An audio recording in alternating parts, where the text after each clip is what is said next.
This is a podcast about new crops. You're going to love it. Join us on The Cutting Edge, a podcast in search of new crops for Wisconsin. The work that I'm doing right now is so exciting and so rewarding to me because we're bringing in a new generation of farmers. They're first generation farmers. They didn't grow up on farms. They don't have a farming history in their family in a lot of cases. A lot of the farmers I work with are women, and they're not farm wives. They are farm operators. And, it's been fantastic.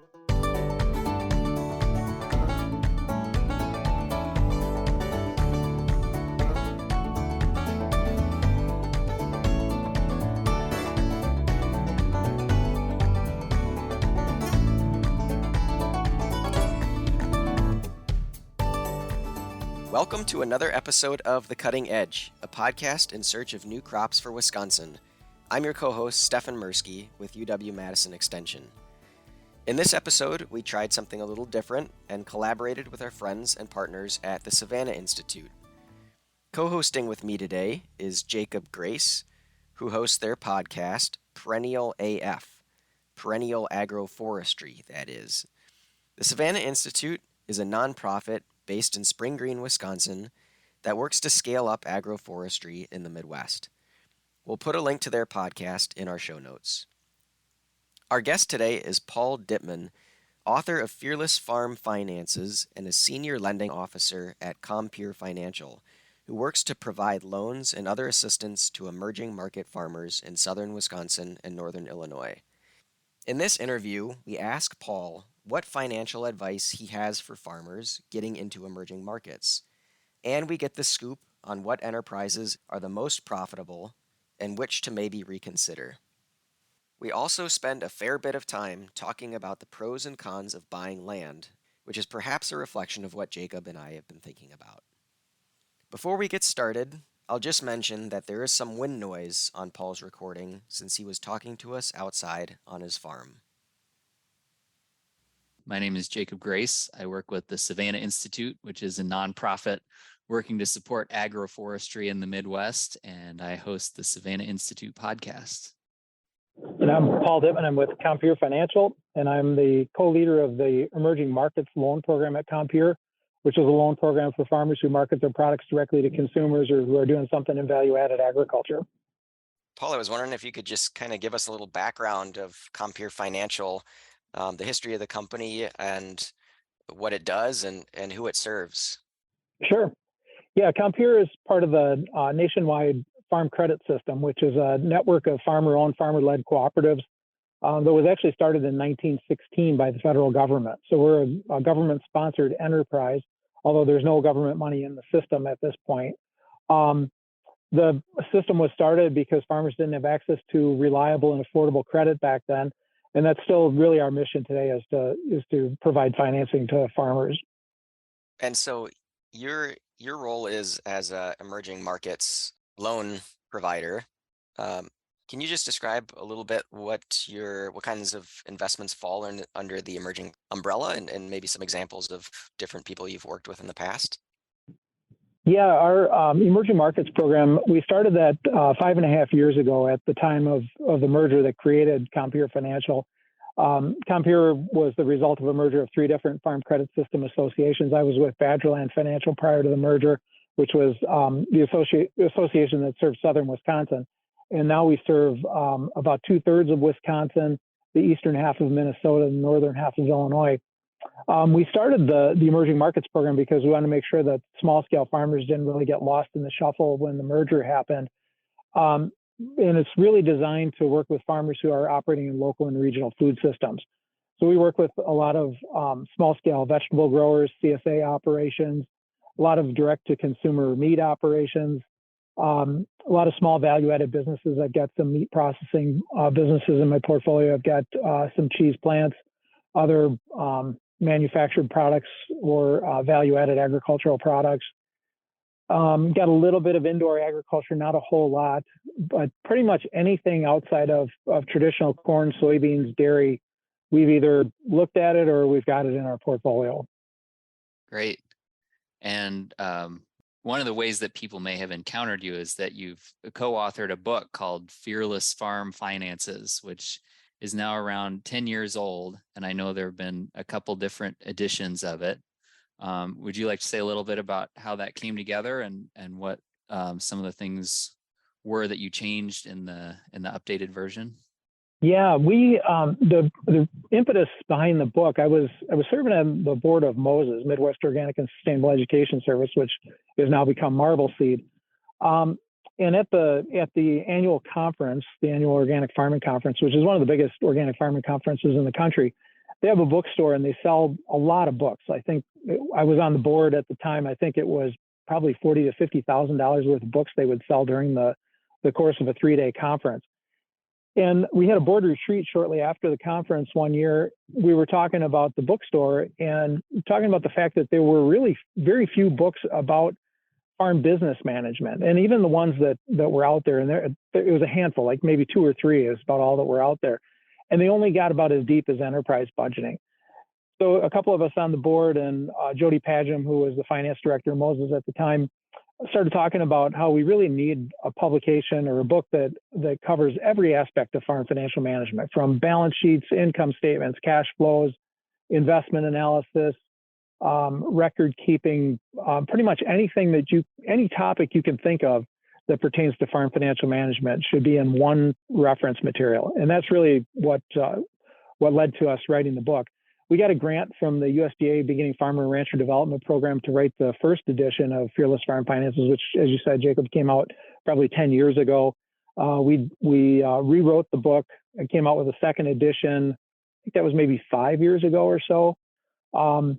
We've taught a lot of workshops based on the content of the book.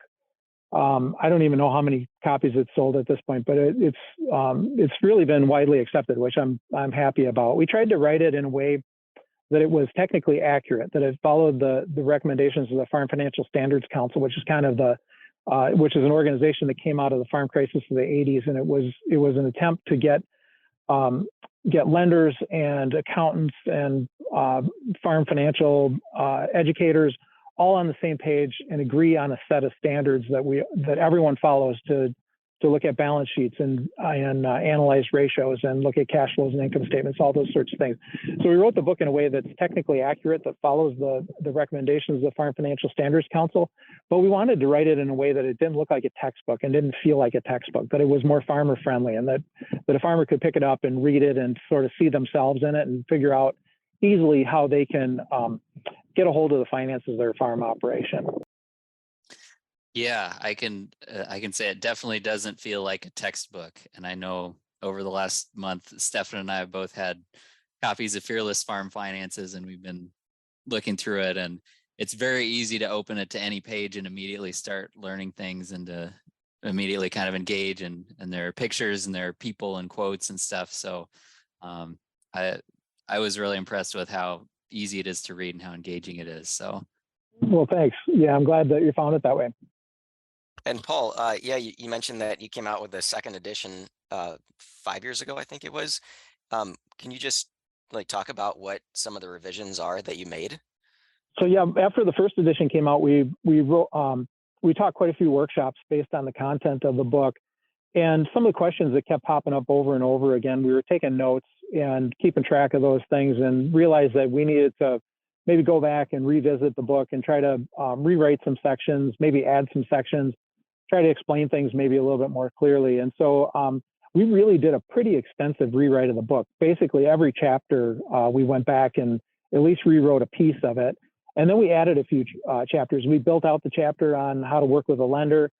We added a chapter on how to exit farming. If you reach a point in your career where you've decided to go a different direction, or maybe things aren't going well financially and you need to make a change, how do you exit the business? It seems a little odd, it's a book that's really, really written for beginning and maybe kind of early career farmers to be writing about, well, how do you exit the business? But we felt that it was important to touch on that subject too, because it does come up. Sure. So I'm just wondering if you can kind of give a broad overview of the process of getting a loan and financing a project. So yeah, from the point in time where somebody dreams up an idea of a business they have, to approaching you about it, and then to actually being approved for the loan. What does that process look like? The process can vary depending on the situation, but in general, we're going to ask for a balance sheet, a very simple business plan, and a cash flow projection at minimum. Under our microloan or under our emerging markets program, I should say, we have a microloan, and it's from $5,000 to $75,000. Pretty easy underwriting standards. It's really designed for folks who maybe have never accessed commercial credit before. Maybe they're relatively new in farming. Maybe they've been financing their farms with credit cards or out of pocket. We wanted to keep the barrier to getting a loan under that program pretty low. And so we have a different set of underwriting standards that are pretty relaxed compared to our traditional lending standards. For example, we pull a credit report, but we don't actually use credit score as part of the underwriting criteria. We only use the credit report to verify the debts on the balance sheet. We don't expect people to come in with everything perfectly polished. People will sometimes come in, they've never even heard of a balance sheet. So a lot of times we're sitting down, helping them put their balance sheet together, maybe taking a really rough cash flow and working with them to fine tune it. The business plan, we ask for a very simple business plan, 1 to 2 pages. We don't want that to be a hurdle to applying for a loan. So pretty easy to apply for a loan under the emerging markets microloan. Once we have a completed application, I do a write-up, or my colleague Saitao, who's really my business partner in this project or this loan program. We do a write-up, we send it to our boss. He's got sole lending authority under the program. And so it's usually a pretty quick process. If I get an application and everything is ready to go, I can usually give a person an answer in a day or two, and we can close the loan generally 2 or 3 business days after that. So it's pretty quick. And when we close the loan, we fund it right away. So, there are times I go out to sign loan documents. I'm bringing a check along and handing it to the farmer at that point. We actually, we have lower interest rate in that program. It's slightly below our typical market interest rate. So really it's our main entry point into the emerging markets program. Once we go above 75,000, we get into more traditional underwriting standards. But there's really 2 ways that we process loans. We have something called a scorecard, where we just have to gather some very basic information, plug it into a computer, hit a button to score the loan. It runs an algorithm behind the scenes and kicks back a yes or no. We process probably 80+% of our loans that way. It's a very fast, very efficient way of doing things. If something doesn't pass scorecard, or maybe maybe the loan application isn't quite up to our traditional lending standards, then we have to send it through traditional underwriting, and that can take a little longer. It could take a week or 2, kind of depending on what the underwriters have on their plate at the moment. Yeah, I can go ahead and jump in with a question here. And this is coming from a podcast episode I did that I was interviewing a farmer named Greg Galbraith, and I had asked him a question about beginning dairy farming, basically. And Greg had referenced a recommendation from you, Paul, in which he said that you recommended a beginning dairy farmer, don't buy the land unless you absolutely have to. And we talked about how this seems a little bit counterintuitive. A lot of people who want to start farming, they think the first thing to do is to buy the farm. But could you say a little bit more about that, and whether there are other things that people might be in a hurry to buy or hurried to invest in that it might be better to wait on? Yeah, it's generally a good idea when you're getting started farming to keep your capital investments as low as you possibly can. Get your production system down, rent equipment if you can rent equipment, borrow equipment if you can, and don't buy land if you don't absolutely have to. And if you absolutely have to, don't buy more than you absolutely need. Land right now, especially after the last 2 years, where we've seen land values increasing at 10 to 20%, which is higher than it has been historically. Historically, land goes up about 4% a year.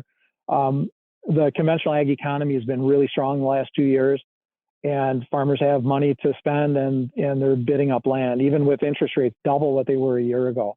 Land is right now not a very good investment, especially for a beginning farmer that maybe cash flow is tight. So if you can avoid buying land, you can rent the land instead, you're going to be much better off. I understand that people want to own land. I didn't actually grow up on a farm. I've wanted to own a farm my whole life. I'm sitting on my own farm right at the moment today, which is my favorite place to be in the world. So I get it. I understand why people would want to own land, whether it makes whether it's a good investment, whether it makes sense from a cash flow standpoint. But when you're getting started farming, you don't have that luxury. You have to really think about very strategically what you're doing with your money and where you're investing it. That's going to give you the best return for the buck. Okay. I have a follow-up question, which is maybe more of a personal question, which is, I've heard things recently about people purchasing farmland as an investment, basically, and heard people talk about, like, I guess recently buying farmland has had a better return than the stock market, for example. But it sounds like, looking at it long term, you're saying farmland is not going to be that good of an investment vehicle, if we can call it that. But maybe that's why we're seeing some of the trends the last few years. Or is that do I have that completely wrong? No, I think that's true. People have seen farmland as a good investment. If you can buy land, especially if it's all tillable, if you can buy it and you can rent it out for 2 to 3% of what you paid for it, and it's been going up, like I said, historically it goes up about 4% a year in value. People are looking at that and saying, if we can get a 6 or 7% return on our investment, and it's relatively safe, and it feels better than investing in the stock market, maybe. People were jumping in, and it probably made sense to do it. And especially, if they were expecting 4 and then last year it went up at 15, that was a great investment. But I think where we're at right now in the cycle, and land values run in cycles. We think, oh, land could never go down in value; it always goes up. Well, there are years that it stalls out, and there's periods of the time, and they tend to be in 50-year cycles where land values decline, and they can decline pretty significantly. I mentioned earlier the farm crisis of the 80s. Land values plummeted during the farm crisis of the 80s. Back in the 20s and the early 30s, land value plummeted. Go back to the 1870s, land value plummeted. I mean, it tends to run in these 50-year cycles where land value goes up and up and up and up, and then all of a sudden it kind of falls off a cliff. I'm not saying that I expect that to happen in the next year or two, and maybe it'll never happen. I don't know. Maybe we're going to break that 50-year pattern, but I think people have seen it as a good investment. But it seems like now with interest rates going up, people can invest their money in other things and be more liquid. You can put money into a CD and get 5% and only have to lock your money up for a year. So would you buy land that maybe is going to stall out in value? Maybe it's only going to give you a 2% return cash on cash, and have it tied up where you can't access it when you need it. You have to try to sell it. I don't know. It doesn't feel like right now is a great time to be investing in land. Okay. So it sounds like you're saying any trend of people investing in farmland is kind of part of an investment portfolio is probably not going to keep spiraling out of control, if we want to say that. It's more of kind of like a boom and bust cycle, like anything else. Yeah, I think so. And it runs in these long cycles. 50 years is a long time. I kind of, I look at what's happened with land values and where they're at right now. And I work with a lot of beginning farmers, and it's tough. I mean, for a beginning farmer to buy land, if you really want to buy land, or you feel like you really have to buy land at today's prices, it's just really, really difficult. And then put on top of that, interest rates that are double what they were a year ago. Now there is, when we finance land, and we still finance a lot of land, there's still a lot of people buying land. If it's a beginning farmer, we almost always partner with the USDA Farm Service Agency and do a joint financing arrangement under their beginning farmer down payment loan program. So it's kind of an exception to, I'm saying you shouldn't buy land, but if you're in the right window where you can buy under that FSA beginning farmer down payment program, you can get a blended interest rate between our interest rate on our part of the loan and FSA's interest rate, which is 1.5% locked for 20 years on the FSA side. And they'll finance 45% of the purchase. We finance 50%. The down payment's only 5%. You look at the blended rate; it's cheaper than the rate on a consumer home loan right now.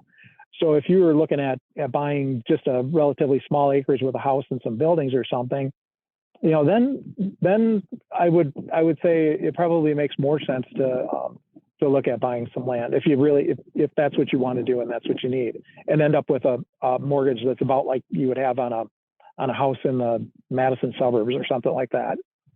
Okay. Thanks. Sorry if I took us down a rabbit hole there, but Stefan, you can get us back on track. No, it's a really important question, and it's a question that comes up every day, Well, one thing that stuck with me and that I heard at a workshop at the Marble Seed Conference this year was that it's not a good investment to buy more land than you're actually going to farm, because you're not making money on the land that you're not farming, and you're still paying costs associated with it. Would you agree with that? Yeah, I would agree with that. If you're taking on debt to buy the land, if you're paying cash for it, we talked a little bit just a minute ago about if you're an investor coming in and you're paying 100% cash, you're not taking on any debt to buy the land, and you can get a 2% cash return and another 4% out of increase in market value. Not a terrible investment, but if you have to take on some leverage and you're paying interest on that, and the interest rate now is going to be between 7 and 8%. It makes no sense to borrow money at 7 or 8% to invest in something that's going to give you a 6% rate of return. It just doesn't make any sense.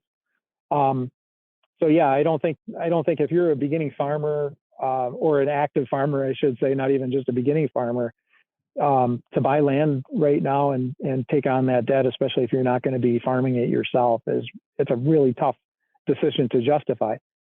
Having said that, we have people doing it all the time, and there's other reasons that they do it. You talk to a farmer and they say, well, the neighbor's 40 acres came up for sale. It's right up next to my property.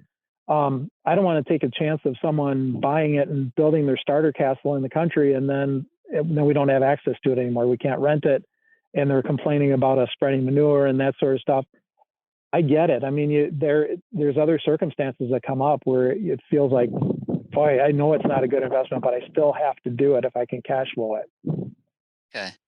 Yeah, I can go again here, do maybe more of a lighthearted question, which is just for fun. If someone wanted their farm business to fail as quickly and dramatically as possible, what are the top 3 to 5 things that they should do? Well, then you should definitely buy as much land as you can possibly imagine buying. Take on as much debt as you possibly can. Don't worry about your balance sheet. Don't worry about income statements or cash flows. Don't think about a return on investment. Yeah, that's what I would do. I mean, okay. And maybe you've seen some people who took that strategy. I don't know. Yeah, occasionally. We try to stop them from doing that. We're not going to make a loan to somebody in that situation. We don't want to set somebody up for failure.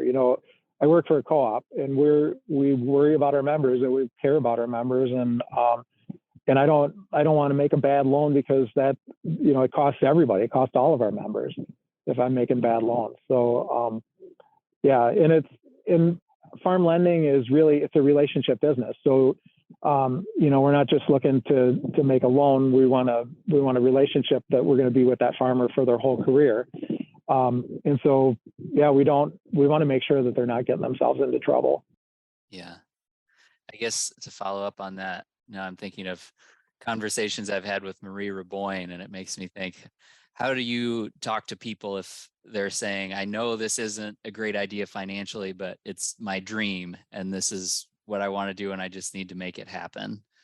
I have that conversation with folks a lot, and I guess my thinking is I have to give them my best advice, and so I'm going to look at it, and if it's a bad investment, I'm going to tell them, that there's probably other things you could do with your money that would be a better investment than this.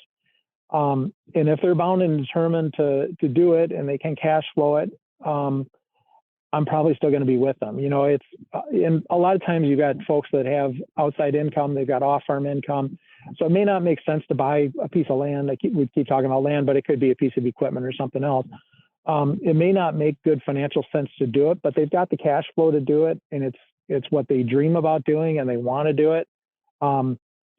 I mean, I'm sitting here. I'm on a farm that is not cash flowing, and so I'm preaching this. I'm married to a CPA who asks me every year, like, is this thing ever going to cash flow? No, but I'm at a stage in my life where I've made other good investments and I have a good job, and this is what I love doing. It's what I've always wanted to do since I was a little kid. Yeah. So yeah, we bought it. We don't have debt on it. I mean, it's, and I come out here and I'm cutting brush today. I'm trying to rebuild my fences for managed grazing yet this season. And so it's what I love to do. So I get it. I mean, I'm when I have that conversation with people, I totally understand because I'm in exactly the same situation. But as long as it cash flows, that's key. And if you go in and know this probably isn't my best investment that I've ever made, and you want to do it, then who am I to say you shouldn't do it? Okay. I'm going to tack one more question on here. Sorry, Stefan, but this is reminding me of a question I had during our last conversation, which is, could you just talk a little bit about the difference between cash flow versus income and how the two play out differently as people are making financial decisions? That's an important distinction. There's cash flow and there's profitability, and you really need both to be a sustainable business long term. So cash flow is cash coming in and cash going out on a monthly basis. So where's the cash coming from? How much is coming in each month? How much is going out each month? How much do you have at the end of the month, which then begins the balance for the next month? And so in our microloan program, we're asking for a month by month cash flow projection. We're helping our folks put those together, but we want them to really be cognizant of the fact that when you're farming, there are months that there is no cash flow from the farm, or there may be years that there's no cash flow from the farm, but there's still debts and there's still operating expenses that have to be paid. And so how do you pay the bills while you're waiting for the cash to come in? So that's cash flow. Profitability is the rate of return on investment. So it's rate of return on assets, rate of return on equity. It's asking the question, was this a good use of my cash? So did I make a good investment here or not? So we want to figure out, and again, some people don't really even think too much about profitability. They, if it cash flows, and they're going to do it. And maybe profitability matters and maybe it doesn't. For a lot of folks, it's like, well, okay, if this farm generates a 1% rate of return on assets, I should say, am I going to sell it and go buy a farm in North Dakota because I could get a 5% rate of return on assets? Probably not.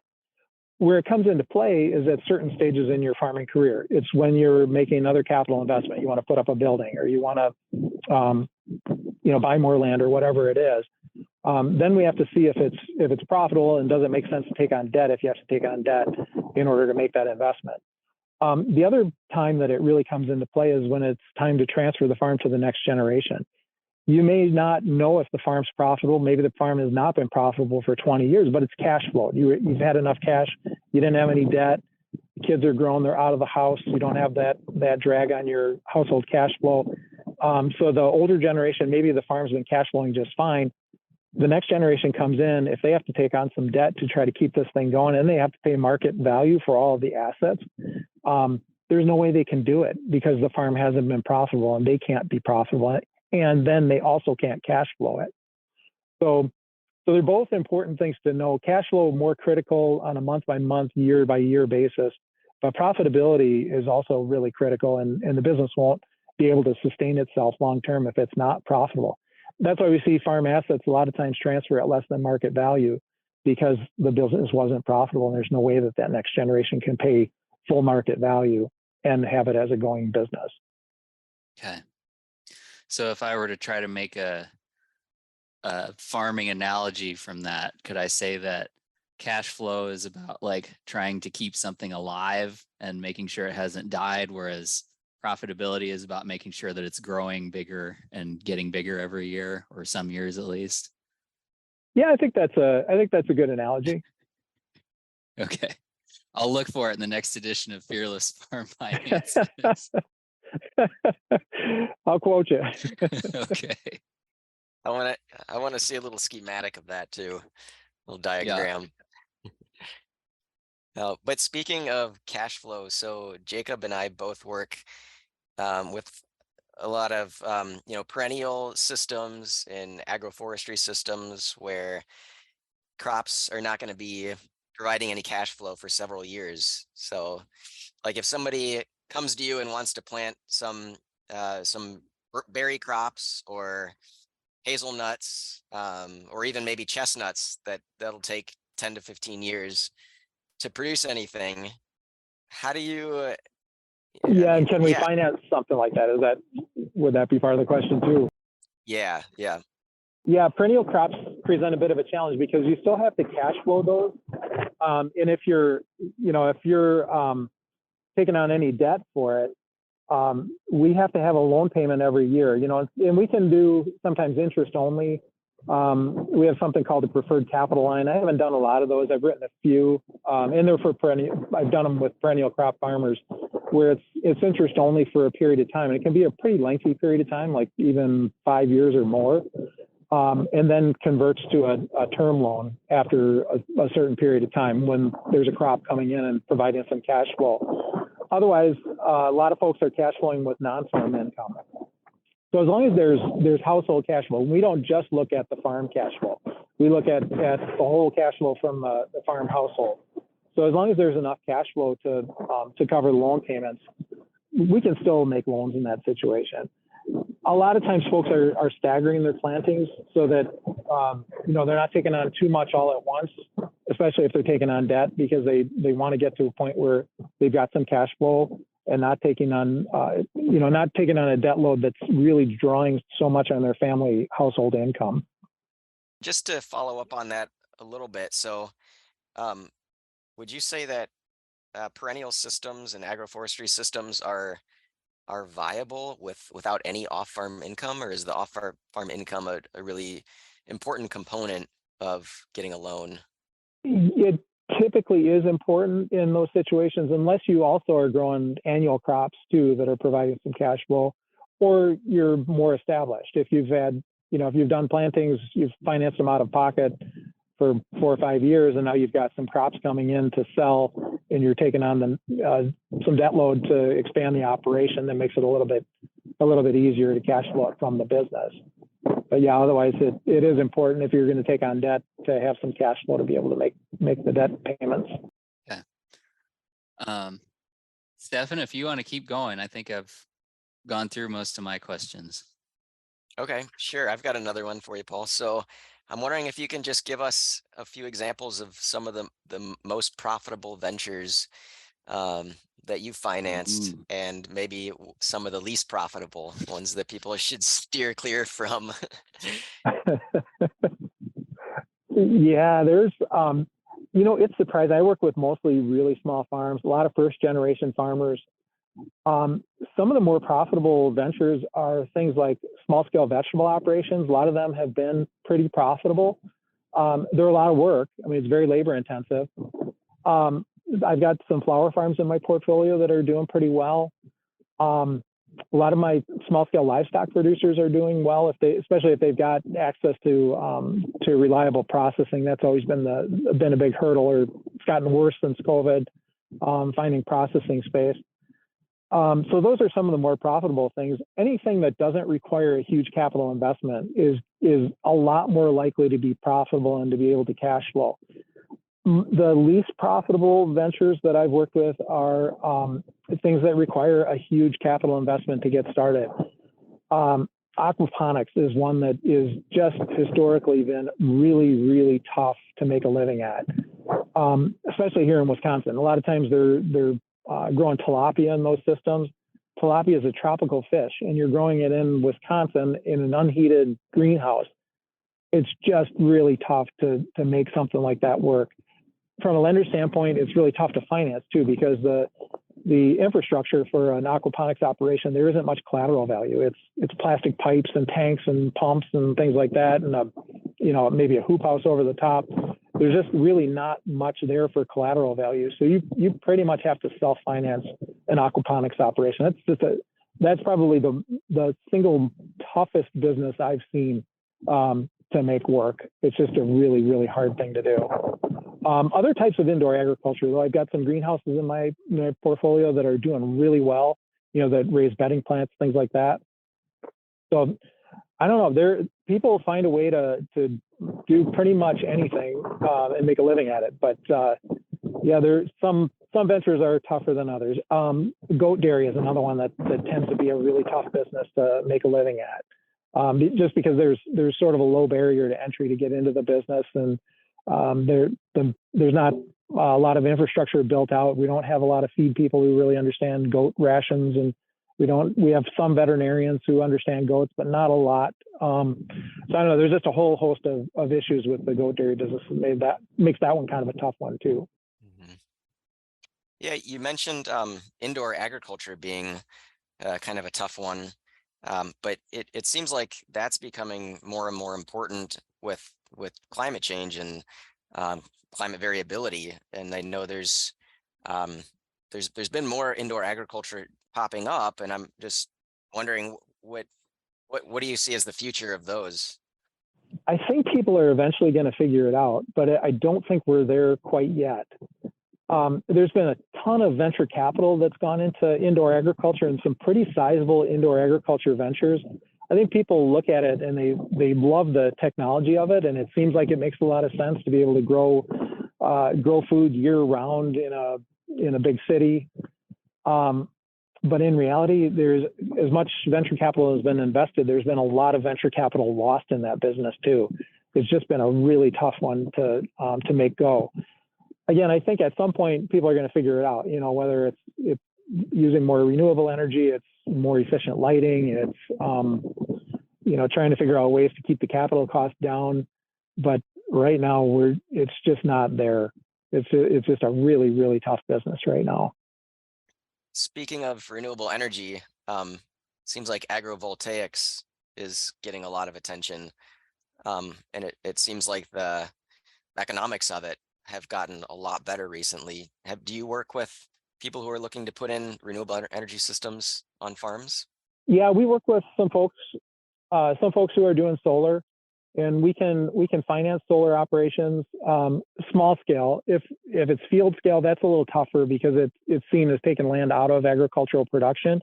But if it's solar installations on a building that's supporting the agricultural operation, yeah, we can finance that. We also have we do some tax leasing. We have a tax lease program. We do a lot of construction projects using the tax lease program, and we can do tax leases on solar installations too. Great. So yeah, I was wondering, Paul, if you could just give like a broad assessment of whether or not now is a good time to be getting into farming in terms of emerging markets, just looking at the economy kind of broadly with commodity prices and inflation and input costs. Yeah, what's your perspective on that, and what the trend is? I do think it's a good time to get in. It's emerging markets agriculture, the types of stuff that I do, the types of stuff that you do.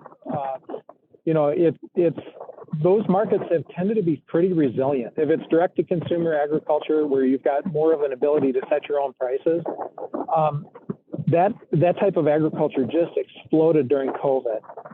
People had more time to cook. They went to the grocery store and the shelves were bare and the meat case was empty, and they started looking around for where they could buy meat locally and realized that there was someone 5 miles down the road that was selling pork that was better quality than they could get in the store, and it was just as cheap.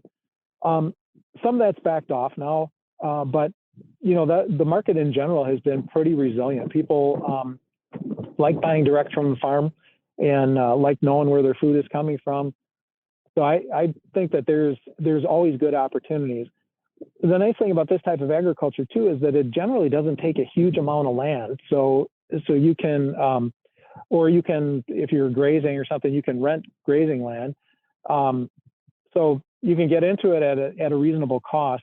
And if it doesn't work out, if you decide that you want to go back to working full-time off farm or something, it's easy to get out if you need to, without taking down your finances with you, So yeah, it's amazing how resilient this business is. So it always seems like it's a pretty good time to get into this type of agriculture.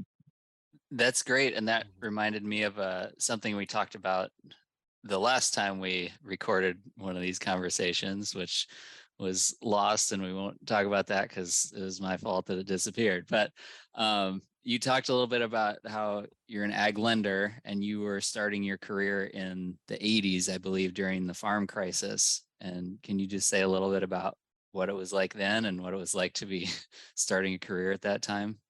That was a really, really tough time in agriculture. Obviously, it's, and I think back on it, and I think we lost 2 generations of farmers back in the 80s. We lost those folks who went broke and lost their farms, but we lost the next generation of the folks who managed to make it through the farm crisis of the 80s because they told their kids, don't come into agriculture. There's no future in this business. Get out of agriculture. I lived in a house my senior year with 10 other guys, and all but one were ag majors. And I think there's only 2 of those guys that are still farming at this point, or even ended up farming. Most of them decided to go a different direction. So we lost a lot of folks in agriculture. I can tell you, I had a heck of a time trying to find a job coming out of school in 1986 with a degree in agricultural economics, and not having been raised on a farm, which was a big negative for me trying to get a job. I ended up in Wisconsin. I thought I'd stay 2 years and go back to Illinois. I shouldn't even mention that. I'm from Illinois originally. I don't broadcast that around here, you know. But yeah, I've stayed. I love Wisconsin. It's you know, our small towns are vibrant. There's so many things about Wisconsin that I just fell in love with in those first 2 years when I thought I was just waiting to go back south. The work that I'm doing right now is so exciting and so rewarding to me because we're bringing in a new generation of farmers, and it's folks who, as I mentioned before, they're first generation farmers. They didn't grow up on farms. They don't have a farming history in their family in a lot of cases. A lot of the farmers I work with are women, and they're not farm wives. They are farm operators. And you know, it's been fantastic. It's a whole new group of people that are coming into this space, and they're making a living at it, and they're showing other people how it can be done. You know, they tend to be very collaborative. They bring a different skill set than our traditional farmers might have in terms of marketing and other things. I mean, it's just been great. It's great to see so many new people jumping into agriculture. And they're doing well at it. They're just not jumping in and you know, and then just making a subsistence living for a period of time and then leaving. And they're not hobby farmers, which I have to sometimes remind my colleagues at the office. These are small farms, but they are farms. They are farmers. They are not hobby farmers. This isn't a hobby. So yeah, they're not gardeners either. All right. Yeah. All right, Stefan, was that all your questions? I have one more, and that is, what resources would you recommend, Paul, in terms of just people learning more about this process? You know, besides Fearless Farm Finances, are there other things out there like workshops or books, articles that people can learn from? Yeah, one of the great things is that there are a lot of resources for beginning farmers, especially beginning farmers who are interested in doing the type of agriculture that we're talking about, direct to consumer or value added. We talked about Marble Seed, and the Marble Seed conference is fantastic. Well worth the time to go every year. The Grassworks conference, if you're interested in grazing, that conference almost died probably 10 to 15 years ago. But boy, they have revitalized it. It is a fantastic conference. This year, I think there were 500 people, great presenters, great networking opportunities.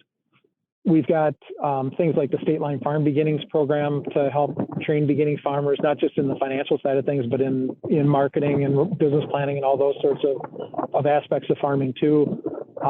There's just a ton of stuff. There's a lot of field days, a lot of pasture walks. You know, if you're a military veteran, there are organizations and programs specifically for that segment of agriculture. Yeah, there are tons of resources. If you're interested in perennial agriculture, the Savanna Institute obviously is is the number one place to go for that sort of information. UW Extension, your position, Stefan, I mean, it's, I think it's fantastic. I was a county extension agent for 11 years, and we didn't have that kind of resource when I was in extension. There's a lot of support out there for this segment of agriculture. Great. Thanks for the plugs, Paul. Yeah. All right. I'd say it even if we weren't talking to each other. Well, good. We can wrap up with some agroforestry would you rathers. So these are some things that I like to ask people that come on the Savanna Institute podcast. So we can ask you, Paul, and then Stefan, if you want to chime in too, you're more than welcome to. So first one is, would you rather raise goats, pigs, or chickens, and why? Pigs for sure. Yeah. Okay. I worked on a hog farm. Actually, I worked on a few hog farms when I was younger. And I just, I don't know why, but I like hogs. And, from a profitability standpoint, I like hogs because you can turn groups several times a year, and it provides more cash flow. There aren't a lot of people that would probably say pigs number one out of that group. I think a lot of people would say goats or chickens. But that also means that there's really good market opportunities if you're willing to do it. People are always looking for farm-raised pork. Yeah. All right. Stefan, do you want to weigh in? Sure. I mean, without considering the economics of any of those, because I really have no idea, I would say goats, just because I like their personality, and I've worked on a few goat dairies and just really enjoyed milking them, and got to know them, got to know the individual goats well, and they're just fun to work with, and you can just let them browse. They'll eat pretty much anything. Yeah. So, yeah. I have to agree with you. Personality-wise, goats definitely take it. But and pigs they can be miserable to work with. I spent an entire summer working in a confinement hog operation, and I always say I never ate so much pork as I did that summer, and it was purely out of revenge. Oh. Well, Stefan, when you start your goat dairy, you can go talk to Paul about why it's not a good idea. It'll be a labor of love. Great. All right. Well, those are good answers. Okay. Would you rather work in a place that had frequent flooding, constant drought, or frequent windstorms? Oh. This one's a little none of close the above, to home really. sometimes. Yeah, boy, I don't know. Yeah, that's like, would you rather be hung or shot? Right. Yeah. Stefan, do you have any thoughts? First thing that comes to mind would be drought, because you can always irrigate. Well, maybe not always, but I've asked a few different people this, and it's been across the board. There hasn't been any consensus of which is the best or which is the worst. So, yeah, Paul, you can reserve your opinion, because there isn't a right answer, at least that I've found yet. Yeah. We can go to the last one here, and that is, would you rather work with someone who doesn't know how to use any of your equipment, or someone who is always grouchy?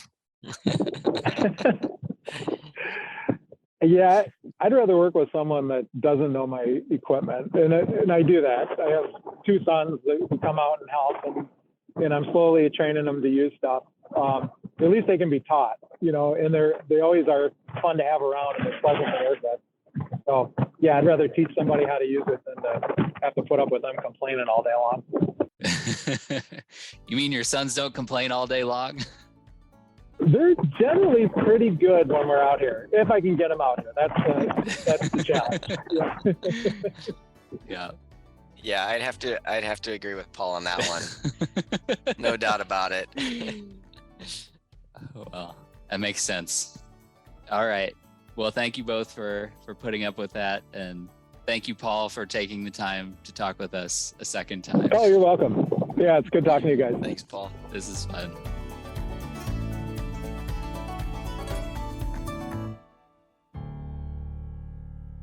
Brought to you by the University of Wisconsin-Madison Division of Extension.